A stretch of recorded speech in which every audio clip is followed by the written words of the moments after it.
All right, so welcome to Talking Data Equity for Friday, October 28th. I am Heather Kraus. I am the founder of an organization called We All Count, which is a project for all things data equity. And we do something, one of my most favorite things each week is Talking Data Equity, which happens on Fridays. This time, this place, the Zoom link stays the same. And this is an informal conversation that's open to anyone who's thinking about and practicing, trying to align the choices that they're making in generating any kind of evidence with their equity goals. And sometimes we talk about a special topic, and sometimes we have a special guest. And today is one of those lovely days where we have a special guest. And I will introduce our special guest in just a second. First, I'll do a little bit of housekeeping and say that this is a Zoom meeting, which means that you can unmute yourself at any time and you can be on or off video up to you at any time. And in order to kind of make this work, what we ask is that while our special guest talks, you stay muted, but feel free to put your ideas, your comments, and converse in the Zoom chat. And then once we're done sharing, we're going to have a Q&A session.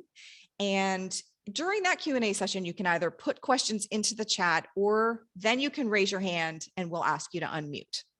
So far, that's how we manage to continue to have weekly meetings that often have several hundred people, and it seems to work. So no more time taken up for housekeeping. I want to introduce you to our guest. I discovered our guest today when I was hanging out on the Library of Congress YouTube channel, because yes, I am that much of a nerd. And our special guest is Dr. Jane Anderson, who has an impressive degree in law and is an anthropology and museum studies professor, which I know many of you are in that sector and love when we have the museum studies guests. And they're also a global fellow at the Engelberg Center for Innovation Law and Policy at New York University. And the reason that I found their work is that they are the co-director of a fascinating project called Local Contexts.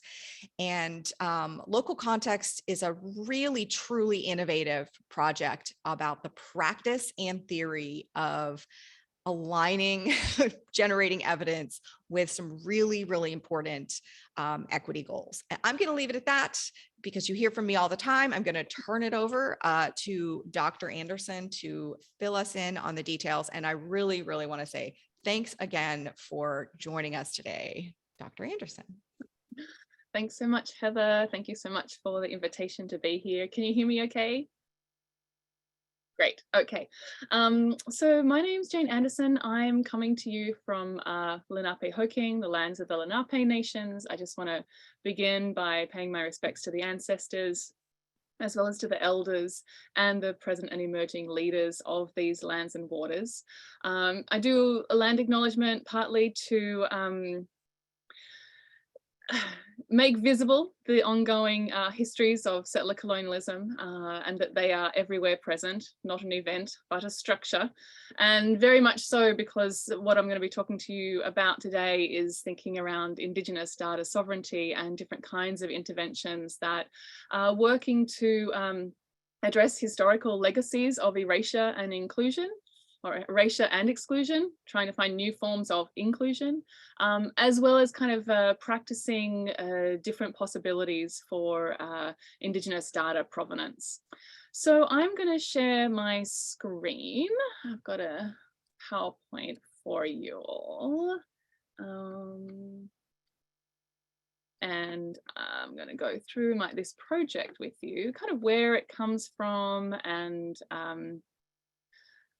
who it involves and how it's kind of being run. Play from the start. Okay, that looks like it's working. All right. So just to kind of give you an overview of what I'm going to talk to you about, I'm going to give a little bit of a background on the project and also to the team. I'm going to talk a little bit about Indigenous data sovereignty and intellectual property law and kind of where those two intersect, and then kind of really talk about the intervention with local contexts, starting with the local context notices, a particular kind of notification for making visible Indigenous collections and data, and then the traditional knowledge labels and the biocultural labels, which really work to bring Indigenous names and authority back into digital infrastructures. So this is a project that has been running for the last 14 years. It began as an intervention because Indigenous communities did not hold legal control of collections within museums, archives and libraries, and this kind of function of legal exclusion has had as incredible consequences as that material has been digitized and finds itself circulating in a whole lot of different ways. Oh, don't need my computer to shut down on me at the moment. So these are the four co-directors. I'm one of the co-directors alongside Kim Kristen, Maui Hudson from the Whakatohia Nation in Aotearoa, New Zealand, and James Francis from the Penobscot Nation in Maine. And let's see if I can get this to work again. Oh, I don't like what's happening with my computer. Okay, so this is the local context team. We're across 2 different countries. We work in, this is obviously like in the height of COVID, where we're having all Zoom meetings, so we're able to take a photo of all of us on Zoom. But we work across 2 countries, across the United States and Aotearoa, New Zealand, and kind of have a team of designers as well as developers, as well as kind of the larger kind of conceptual framework that kind of starts and makes this project possible. So I want to begin by talking a little bit about Indigenous control of Indigenous data and kind of thinking about Indigenous data sovereignty. I'm sure that some of you will have heard of that concept previously. Just to kind of point to some further references in relationship to that would be with the Global Indigenous Data Alliance, which is really kind of the central point of a larger international network that is concerned with advancing Indigenous data sovereignty and governance over data. This includes kind of advocating for self-determined well-being of Indigenous peoples, as well as kind of reinforcing certain rights to engage and to have decision-making and governance over Indigenous data. So you might be kind of asking, what is Indigenous data? So here is kind of like what is largely considered to be Indigenous data. So it's data, information and knowledge in any format that impacts Indigenous peoples, nations and communities at the collective and individual levels. So it's data about Indigenous resources and environments, so land, water, geology, soil, sacred sites, territories, plants, animals. It's also data about Indigenous people, so particularly data that is being produced in administrative, legal, health, social and commercial contexts, as well as data about Indigenous peoples as collectives, as nations and as peoples. So this is kind of traditional and cultural information, archives, oral histories, literature, knowledge, stories and belongings. So this is kind of what, within the larger Indigenous data sovereignty movement, Indigenous data is considered to be. So I kind of have lost a little bit of sense of time over this kind of COVID period, but in about 2019, the Global Indigenous Data Alliance released the CARE principles. Now, the CARE principles for Indigenous governance are collective benefit, authority to control, responsibility and ethics. And they were launched to complement the FAIR principles, which I'm sure many of you being interested in equity and justice are very well aware of. The FAIR principles promoting findable, accessible, interoperable and reusable data. What's different from for the CARE principles is that the CARE principles focus on kind of the relationships between people and data. They're less data-centric than the kind of FAIR principles, but nevertheless, they play an important role in the relationships between people and data. So the kind of Indigenous frameworks that were established for the CARE principles, and I think we see a lot of the ways in which the FAIR principles are starting to be implemented within different kinds of data repositories, really focus around these kinds of 4 clusters of interests around collective benefit, authority to control, responsibility, and ethics. And there's multiple papers that have been written on Indigenous data sovereignty, and I encourage you to spend some time with that literature if you're interested in kind of thinking more about what Indigenous data sovereignty might mean for you, for your organization, where you're sitting, kind of thinking about equity and what that might mean. So this project and the Indigenous data sovereignty movement kind of intersect around some of these problems around data and information systems. This comes from kind of a lot of the work that I've done working for Indigenous communities across multiple countries, trying to locate Indigenous collections in order to kind of return those collections back to Indigenous communities.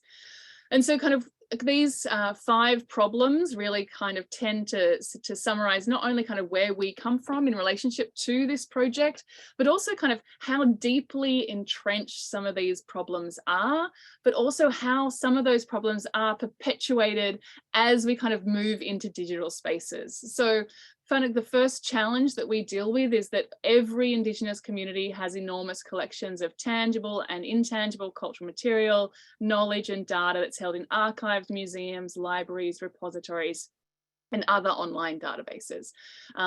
It's hard to imagine the extent of that, and for each Indigenous community, it is very challenging to kind of think about the dispersal of Indigenous collections across multiple institutions, and then to do the work to actually bring those collections back home. The second challenge that we find is that significant information about these collections, including community names, individual names, and proper provenance is missing. It was never really considered to be important at the time many of these collections were amassed. And that also tends to affect how these collections are owned, where Indigenous communities are largely not the legal rights holders. And this kind of impacts how Indigenous communities can control or make decisions over the future use and the future circulation of that material. Of course, this isn't just a historical problem. There are actually more researchers working in Indigenous communities, collecting data and samples from Indigenous lands and waters than ever before. This is particularly the case because of climate change and the different kinds of research that, because Indigenous communities tend to be at the front lines of climate change, there are enormous amounts of researchers within those contexts, and our kind of our practices of research haven't foundationally changed. That means that issues of consent, permissions, consultation are not necessarily taught within the different kinds of disciplines that are doing this research within Indigenous contexts. So this kind of like missing information, missing provenance information kind of continues within the kind of research areas today. And of course, that kind of means that these issues of ownership, as well as kind of missing or mistakes in the metadata, really continue into the digital lives of this material. So kind of items that get digitized from, that were collected in the 1920s that have missing information still have impoverished metadata when they start to kind of circulate in different kinds of digital systems. So the work that kind of I'm going to talk to you a little bit about today, the labels and the notices, really could be kind of understood within this kind of continuum within a kind of intellectual property law framework, where we kind of have traditional intellectual property, and traditional intellectual property serves very particular people. It doesn't serve all people. And in fact, there's an argument to be made that copyright in particular functions as a tool of dispossession, much like real property law has functioned as a tool of dispossession for Indigenous people in relationship to their lands, partly because intellectual property and real property are based upon the similar philosophical traditions of exclusion and of possession. And if you are able to possess and you are able to exclude others, then you have a different kind of level of control. But if you are never given that opportunity to hold and control your cultural heritage because it's in the hands of others or third parties, you're at a distinct disadvantage. Creative Commons was a particular intervention that was developed in 2001. Was to kind of move towards more open access, or an idea of different kinds of commons. Unfortunately, for the problems that we deal with Indigenous collections, for Creative Commons, you must already be a license holder. You must already be a copyright holder. One of the rights of a copyright holder is your right to license your work. So for us, for Indigenous communities, if you're not already legal rights holders, you can't use a Creative Commons license. It's already precluded from your possibility of options. And so it doesn't actually do anything for you. And so from working with Indigenous communities over the last 20 years, consistently being asked to kind of, could you develop something else? Could you come up with another kind of strategy that would actually bring our authority, bring our cultural rules, bring our protocols back into these systems, because they've been largely excluded. So this is kind of what we've done for the last 12 years, is build this new system that is based on Indigenous protocols, Indigenous provenance, and kind of notification of Indigenous interests that sit within collections. So if we kind of think about what I was saying before about kind of what Indigenous data is, and that kind of Indigenous data sovereignty is really a movement that is focused on control and governance, Indigenous control and governance of Indigenous data. One of the big questions that comes to mind immediately is, how can you govern Indigenous data if you can't find Indigenous data? And this is the reality of Indigenous collections across the world, that because that information is missing, it's very difficult to find these collections. And just as an example, this is one of the boxes in the American Philosophical Society that I happened to kind of come across when I was down in the stacks doing something else. It has particular kinds of information for the Brazilian Quiapo Indians, but they wouldn't be able to find that in a search engine. They wouldn't be able to find that information by kind of digitally going in, because it's under the non-Indigenous researcher's name. And even in the kind of subject information doesn't necessarily include that this data is sitting there in this box. You kind of have to be in the stacks themselves to actually find some of this material. And you can imagine how difficult that is for Indigenous communities. So the kind of like the problem is a profound one, and it's an enormous one, but kind of gets to this question about like how you kind of can't exercise Indigenous data sovereignty if you can't actually find the data in the first place. So kind of one of the responsibilities that institutions and data repositories have is starting to disclose Indigenous collections and data, to make these visible so that Indigenous people can actually know what's there, can start making decisions about it, can actually be part of decision making, being at the table making decisions. And so kind of, but because these collections are sitting within non-Indigenous institutions, there's kind of coming a shift and a turn that's asking institutions and data repositories to actually make visible, make transparent, to disclose the existence of these collections in the first place. So in order to support institutions and data repositories to do that work, we developed these digital tags. These are called the local context notices, and they're notices of engagement as well as disclosure. We have 4 of them, and I'm going to get more into the labels and the notices, just to say these are digital tags that are human readable and machine readable. So they can kind of be utilized within different kinds of digital infrastructures. What you're seeing here is the human readable component of it, the kind of the icon itself, and kind of what that icon can do. And I'm just going to give you a couple of examples of the way in which these notices have been implemented in different digital systems. So the traditional knowledge notice is kind of really one that's saying that there are accompanying cultural rights and responsibilities that need further attention. It's not saying what they are. That's really for communities to say what those rights and responsibilities are. This is kind of at that top level saying, we know that these are Indigenous collections. We know that there are interests here. And by doing that, you're kind of pushing to the top those collections in a different kind of way. Similarly, the kind of attribution incomplete, what we find is that many people within institutions do know their collections very, very well. They know the problems that sit there. And so this is kind of pushing some of the labor back into institutions rather than it falling continually onto Indigenous communities' shoulders. And also we have an open to collaborate notice, which is kind of probably our easiest notice to use in the first instance, because it's indicating a commitment to starting to do this work in a kind of ethical and responsible way. So the examples that I'm going to show you are, to start with, some of the open to collaborate notices.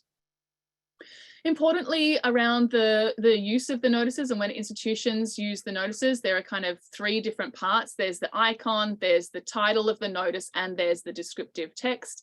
For the institution notices, for these notices, nothing changes. It's just kind of, you just kind of download from our site and kind of implement and plug into your kind of catalog or to your website or kind of into your infrastructure. And so that's kind of how easy it is to utilize. Right. So just a couple of examples of the open to collaborate notice in use. This is the Center for the Native American Indigenous Research at the American Philosophical Society. They've included the open to collaborate notice on their website, just kind of making visible some of the work that they're already doing to connect with Indigenous communities and to engage around, particularly for the APS, they hold probably the country's, America's largest collection of Indigenous language collections. So a very, very important institution, and an institution that is, understands that it needs to be working in collaboration with Indigenous communities. They didn't have a way of kind of making that visible, and so this notice does that work for them. This is an example at Simon Fraser University with the George and Joanne MacDonald Northwest Coast Image Archive. This is the most frequented image archive at Simon Fraser University, and they know that their images don't have proper attribution, don't have proper information about who's in those photos, where the communities are, where the First Nations are that are in those photos. And so they've kind of started the work of, they could also add the attribution incomplete notice, but they've kind of started on their front page just with the open to collaborate notice, kind of indicating again that they're committing to actually go back into their metadata and to actually start thinking about and working with First Nations communities in the Northwest Coast to actually add that missing information. This is within a genomic metadata database, Geome. I think what's interesting about the work that we do is that we are able to work with both cultural heritage collections, but also biological collections of particular plant and flora and fauna sequencing that has kind of been happening over the last couple of decades. So these kind of metadata databases also hold kind of genetic sequences relating to flora and fauna from Indigenous lands and waters. And this is kind of one of the examples of one of the databases with that. Again, kind of putting on their front page that they're open to collaborate and committed to developing these different modes of engagement and partnership with Indigenous communities. This is an example of the attribution incomplete notice being utilized. This is actually with an institutional catalog itself next to the item. This is with the Abbey Museum in Maine. They have put the open to collaborate notice on every item in their collection, as well as included the attribution incomplete to an enormous amount of their collection, because they know that they don't have all the information. They really want to work with the Wabanaki communities to update and to correct any mistakes that are kind of sitting in their catalogue. And these are some examples of the biocultural notices. This is a project with Maine eDNA, the kind of way in which the University of Maine is doing an enormous amount of environmental DNA sequencing across different kinds of Wabanaki lands and waters in Maine. And this project has, in the first instance, added the open to collaborate notice, and then they're also adding the biocultural notice in various sites where they know that there are communities have biocultural interests that they want to register.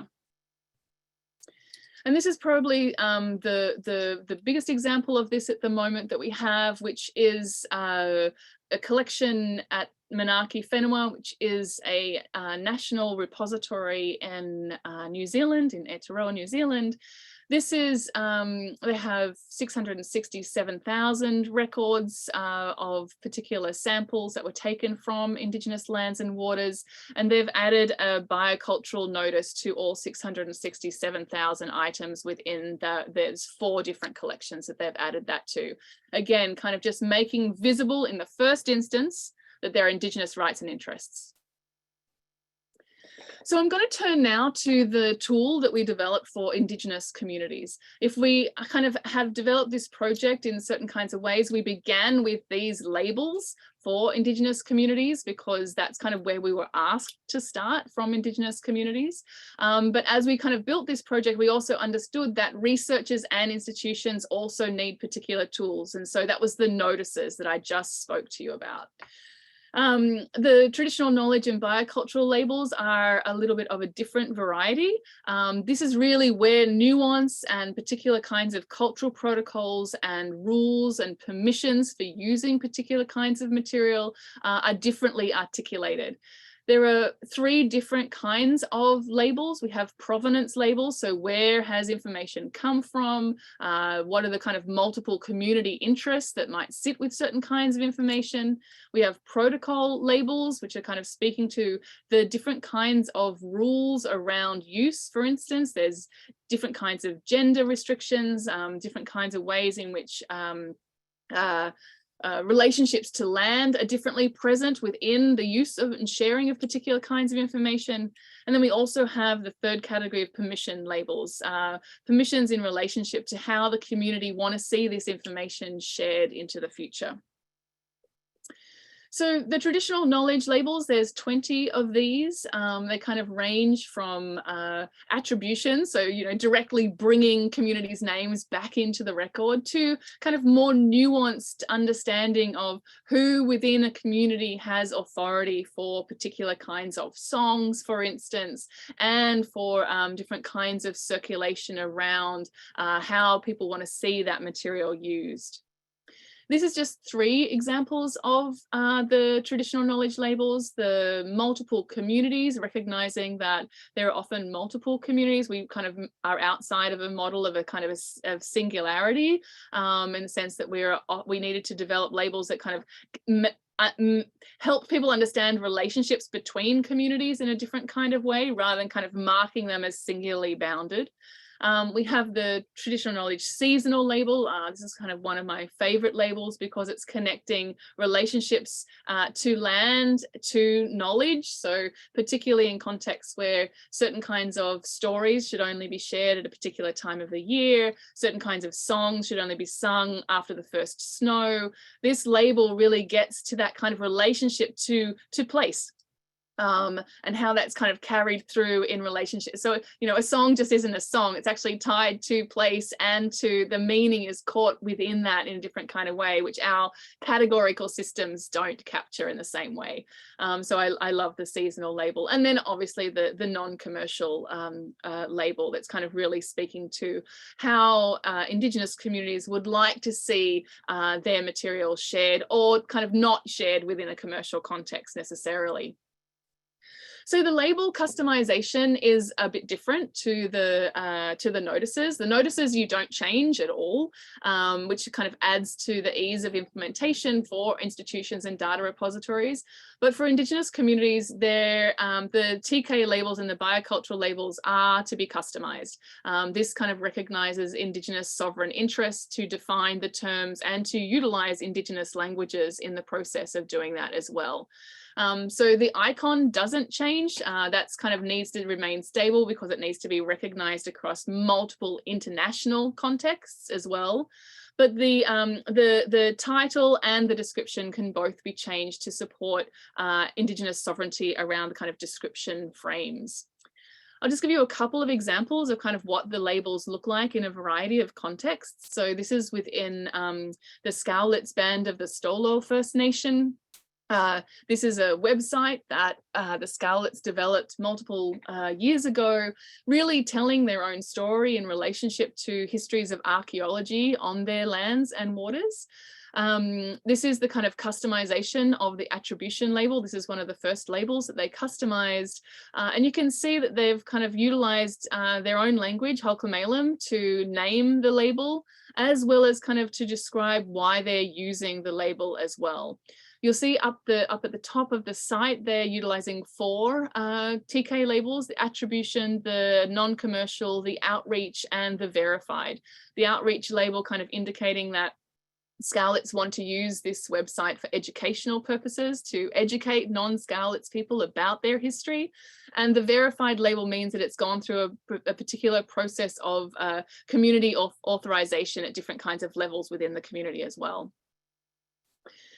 The Scarlets also have a variety of, have a whole section about why they're using the traditional knowledge labels and how, and to kind of help the different people who would encounter them understand them. And they also have included sound files next to each label as well, which is really kind of supporting being able to speak, be able to say these names in Hulkamalem too.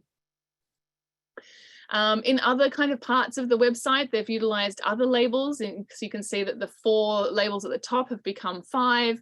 This is because a family label has been added to this particular story, because the responsibilities for telling this story sit with a particular family within the Scarlets community. And so this kind of, again, kind of nuances the understanding of where responsibility and relationships sit in relationship to telling these stories that Scarlets are sharing.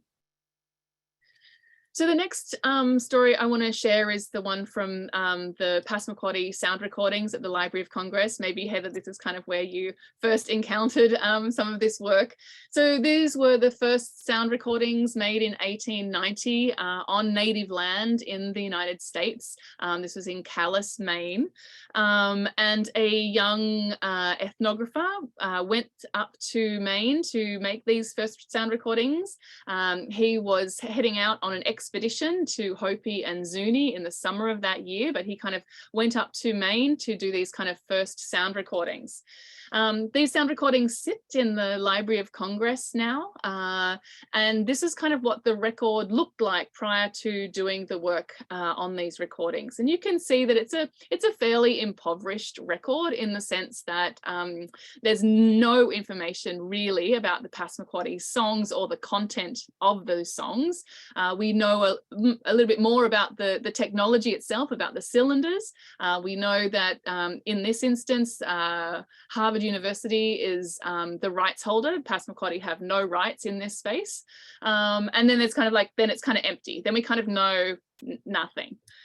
And over the course of this project, working with Passamaquoddy, we have been able to not only update this particular record. Actually, all the 31 wax cylinders have been updated to include Passamaquoddy perspectives, in Passamaquoddy titles for those songs, what's on those songs, what's being sung, the context for them. So they are incredibly enhanced records.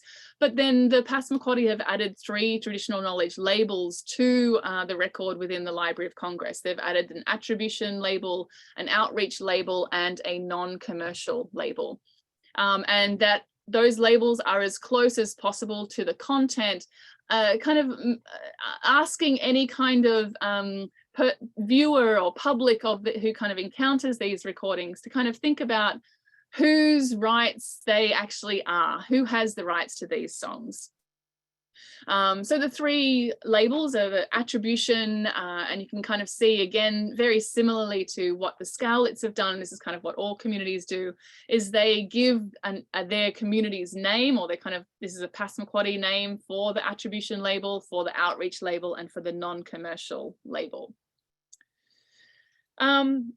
So just kind of like what this has then meant, and the kind of, I think this is kind of where this project actually starts to get really exciting, is it's not just adding labels for labels' sake, it's actually doing certain kinds of further work within the kind of rights recognition. So once the Library of Congress added the traditional knowledge labels, they had to kind of think about what these labels were also signaling in relationship to Passamaquoddy rights. And so they decided to include this information in the rights advisory. And you can kind of see that the first 3 labels are now sitting above the rights that are held by Harvard University, kind of indicating that these are cultural rights, they are persistent rights, and they sit above what might be seen as the kind of legal rights. They are Passamaquoddy rights, and they are now in the rights advisory. But this also means adding them into the MARC record. This what means kind of finding a new field for the traditional knowledge labels. And the Library of Congress kind of have established a standard of using within the MARC record, subfield, data field 540, which is really where kind of any information that affects the kind of the usage of those recordings should be placed within kind of library systems.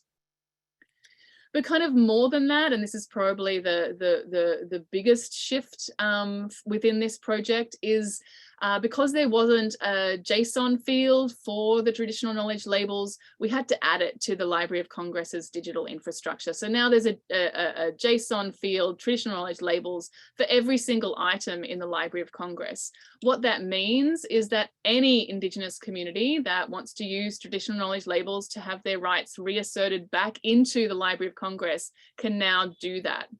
So the work that we did with one community, with Passamaquoddy, really kind of creating the possibility for every Indigenous community that has collections in the Library of Congress to actually do this work, has been really, really significant. And that's a foundational change within the infrastructure of the Library of Congress. So the labels are used in lots of different kinds of other contexts as well. This is a digital publishing context where Elsie Paul is kind of telling a story of Sklaman history, and she's kind of using the labels as kind of part of telling that particular story as well.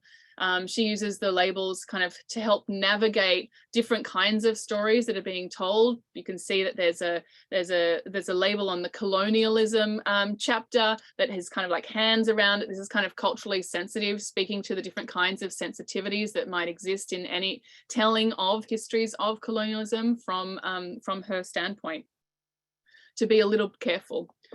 So then just kind of moving to the biocultural labels. These are a more recent set of labels that we developed to really respond to genetic and genomic sequencing that was happening, and the different kinds of data and data sets that were being generated from Indigenous lands and waters. They're, again, within these 3 categories of provenance, protocols, permissions. Communities do the same kinds of things. They customize the labels, but they're a little bit different in the sense that there's different kinds of possibilities for work collaborating with research, to being open to be contacted around the kind of future use of a data set. Being open to commercialization and kind of wanting to be contacted and wanting to be engaged in, and if there is kind of commercialization opportunities. I'm thinking about kind of not only data provenance, but also kind of multiple community interests that might sit there with particular kinds of data and data sets. Like the provenance, this is a consent verified, this is kind of the research use, and kind of how we've kind of developed this text around all of these labels is with particular kinds of working groups with Indigenous communities to kind of make sure that that text is working and suits communities' needs. So this is kind of the example that I was using before with the 667,000 item samples that was in Manaki Whenua in the collections database. And this is an example of 2 communities, Ngati Maru and Whakatohia, adding their labels back in. So once that notice has been made, that then notifies those communities that that data is sitting there. Then the communities can activate their labels and put their labels back into these systems. So for Whakatohia, they had 1,202 samples within that 667,000 larger grouping, and they've now added their biocultural labels into the system, so sitting under permissions and consents.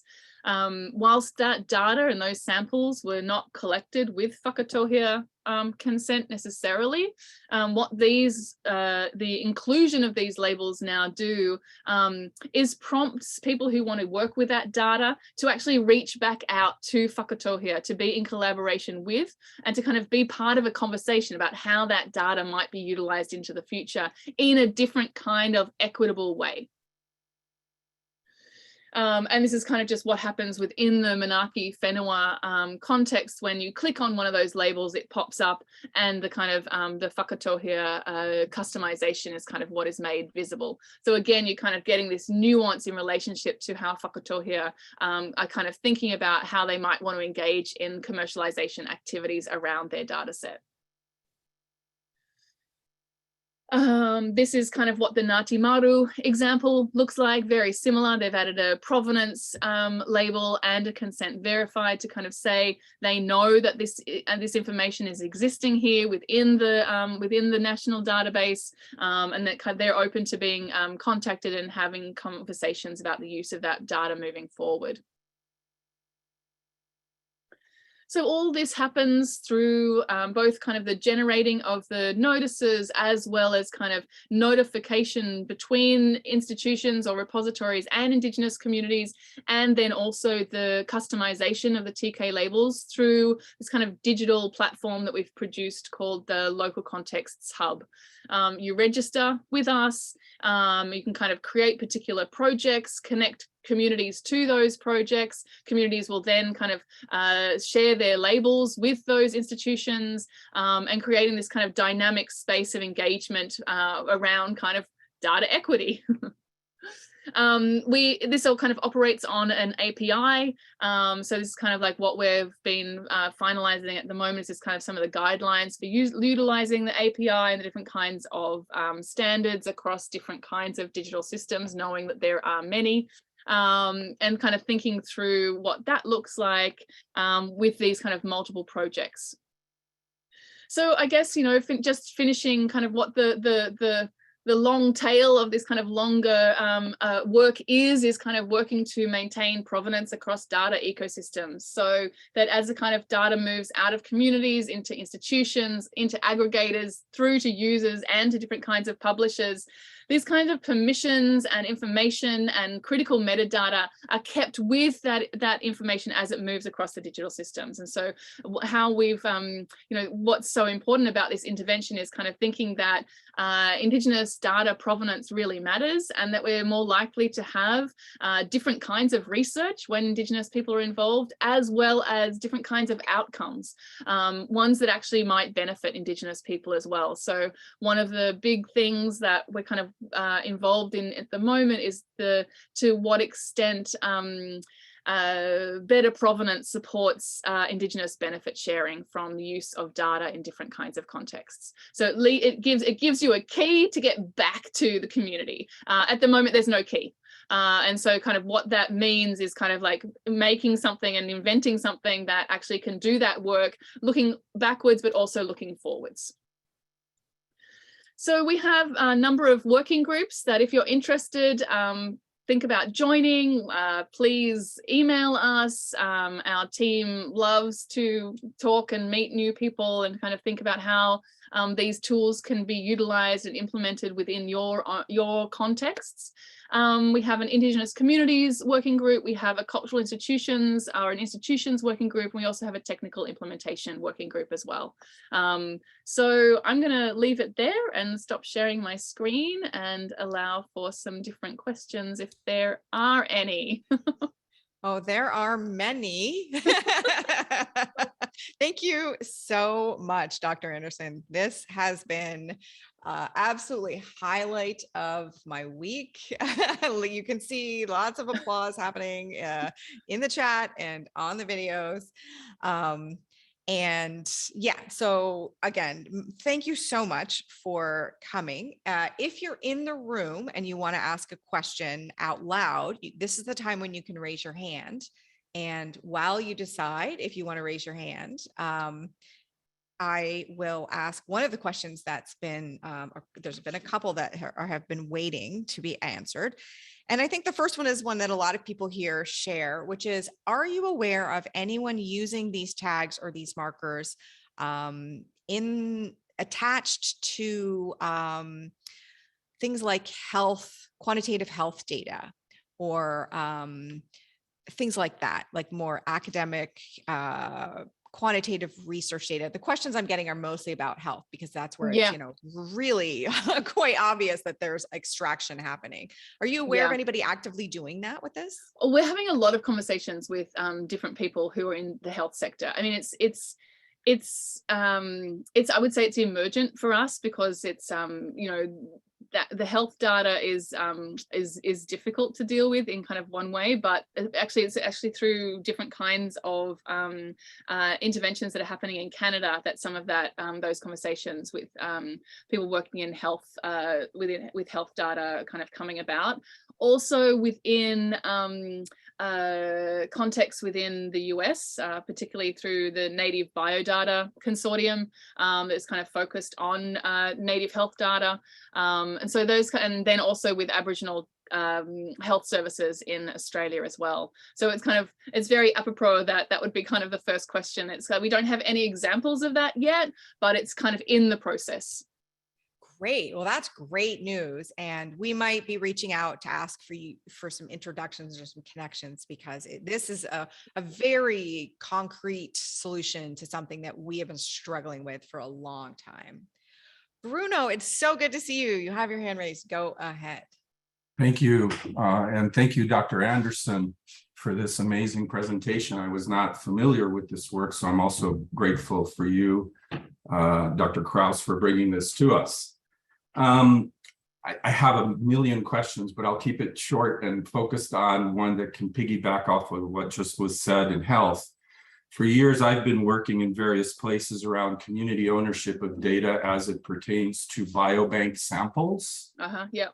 So this is a particularly large area, which I'm sure you've heard about. And because you've already dipped your toe into genomics kind of data, sequencing with environmental, and so on, I'm wondering whether there isn't a great leadership to come from these models about what it means to transform biobanks from socializing costs and privatizing profits into something where communities benefit and have control over their own data. And then the last one is, I'm grateful there's a technical implementation group, because I have all sorts of geeky technical implementation questions, which I won't bother anybody with. Thank you.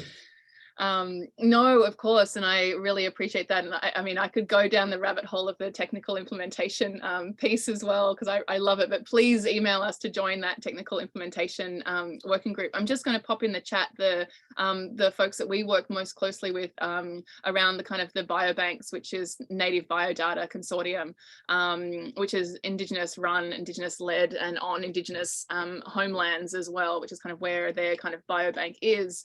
I think kind of what we've been seeing, and certainly the intervention that we kind of are offering, and around certainly digital sequence information and the different kinds of conversations that are coming out of the Nagoya protocol in particular around access and benefit sharing, and kind of what that looks like, is this question of what does inclusive metadata look like, and how do you kind of create or transform systems to be inclusive of different kinds of worldviews that can be incorporated into the metadata. And I think if we don't have that possibility, it becomes really, really difficult for Indigenous communities to actually benefit from the use of their data within those systems.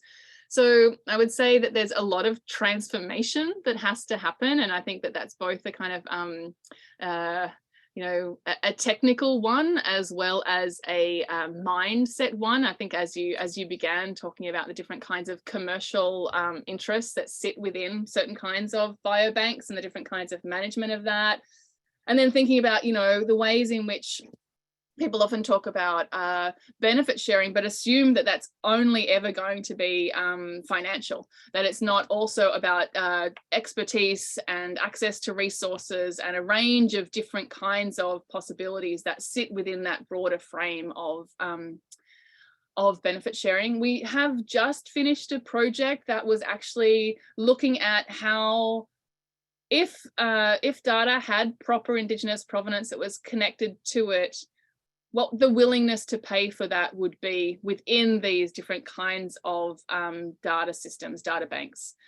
This is kind of a project that is with my colleague Maui, coming out of New Zealand. But if you want to pop your email in the chat, I'll be really happy to share that that survey that we were able to kind of put together, which has been really, really interesting, kind of understanding what and how and whether people, how they value that extra information sitting with the data so that they can make different decisions about how and when they would use it, as well as how they might connect to communities to develop different relationships around other research projects.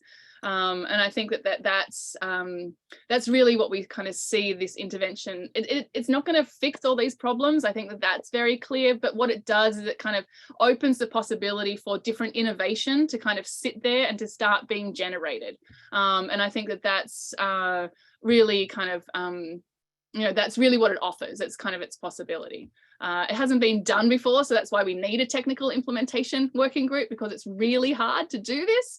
But we've been at it for 12 years now. We really, we had to build it slowly because we had to build it through the partnerships that we had with Indigenous communities. If it wasn't going to work for Indigenous communities, there was no point having this project.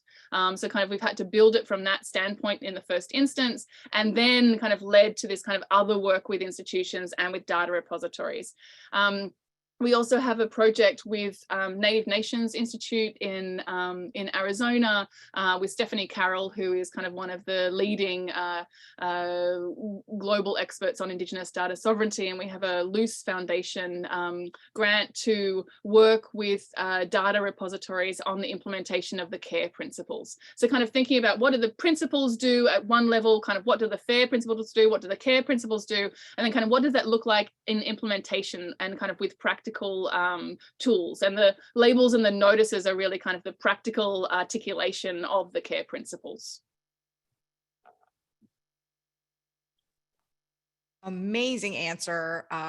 So much excitement happening in the group. Just the topic and the approach that you are bringing is invaluable. It's something that a lot of us have really been looking for a long time. We have very little bit of time left. I'm sure you're going to be getting a lot of emails, but a few people asked a very important question that I'm going to amplify here, which is in your example with the Passamaquoddy recordings, you showed us how using your tags moved from kind of Harvard University having the rights to other people having the rights. And yeah, that's a really impressive practical change. Did Harvard have to agree to that? No, they didn't. Okay. So, I mean, it's a very interesting story in and of itself. And I think that, what I particularly like about it is that we didn't necessarily expect that to happen within the work. The Library of Congress just saw that it was necessary to make sure that those rights were included in the rights advisory. Now, is there a tension there, sitting there between the Passamaquoddy rights and the Harvard rights? Yes, there absolutely is. But there already was there, it just wasn't visible. And so this for sure makes that, and I think it allows people to ask that question: how did Harvard become the rights holder in the first place, and kind of what does that actually mean for Passamaquoddy community today as a present day community? I mean, with sound recordings in the US are complicated, and they really shouldn't be in copyright anyway. It's blah, blah, blah. But nevertheless, they're there. And I think what it pushes to, though, is this kind of rights are many kinds of things. And it's not, the rights advisory just doesn't have the copyright rights. It's actually a much more inclusive field to include different kinds of rights, and having them together actually does some important information, it provides some important information. When that's not there and it's exclusively understood through kind of a framework of copyright, the dominance of that body of law to demarcate how we understand what permissions look like is really, really different. When you kind of open that up and you kind of start talking about cultural rights and you start thinking about where those rights need to be visible within the metadata, you allow for a different kind of inclusion of those who have historically been left out of those conversations. Yes, that is so important to have that articulated conceptually and technically and humanly. It is like, yeah, there's so much happening in the chat that I am finding it very hard to bring this to a close, to be very frank. I'm like, do you have a couple more hours? Because I have a couple of more hours of questions just from the chat. So yes, clapping loud, lots of places. So I do actually have to bring this. Yes, let's do it all weekend. So maybe we will look, I will put a pin in this. We will look for other opportunities to expand this conversation because there is a huge response to this. In the meantime, for those of you who are asking how to find the resources and can you share this recording with people that didn't get to come? Yes, I put in the link. The We All Count Data Equity Community, that's not a membership site. You don't have to pay to belong to that site. You will see the recording there in a few hours, and underneath the recording, probably in a few days, once we have all the resources, we'll put the links to the resources. And in that forum where the video is going to be, there's space for you to keep having this conversation. It doesn't have to end here. You can ask questions, you can share resources. We are in there every day. Lots of people are in there every day. You will be able to continue this conversation there. And we will absolutely be looking for ways to bring Dr. Anderson and their entire team and their amazing project back for further conversation, because I can tell that you want that. I will wrap it up by saying, again, Dr. Anderson, thank you so much for spending the time today. It has been invaluable for our community. And to everyone else, thank you for spending your time with us today. It is the highlight of all of our weeks to get to realize that we are not alone and that there are lots of people working together to embed equity in data work and that it can be done. There are lots of great, practical, innovative tools that we can use. So thank you so much and have a great rest of your day. And it is with a tremendous amount of sadness that I'm going to end this meeting now. Thank you so much, Heather. Thank you so much, everyone. And thank you for kind of all of the excitement. I mean, it's that the change is actually possible. And I really believe that. So thank you. The change is possible. Let's leave it there. Thank you, everyone. Have a great rest of your day. Bye.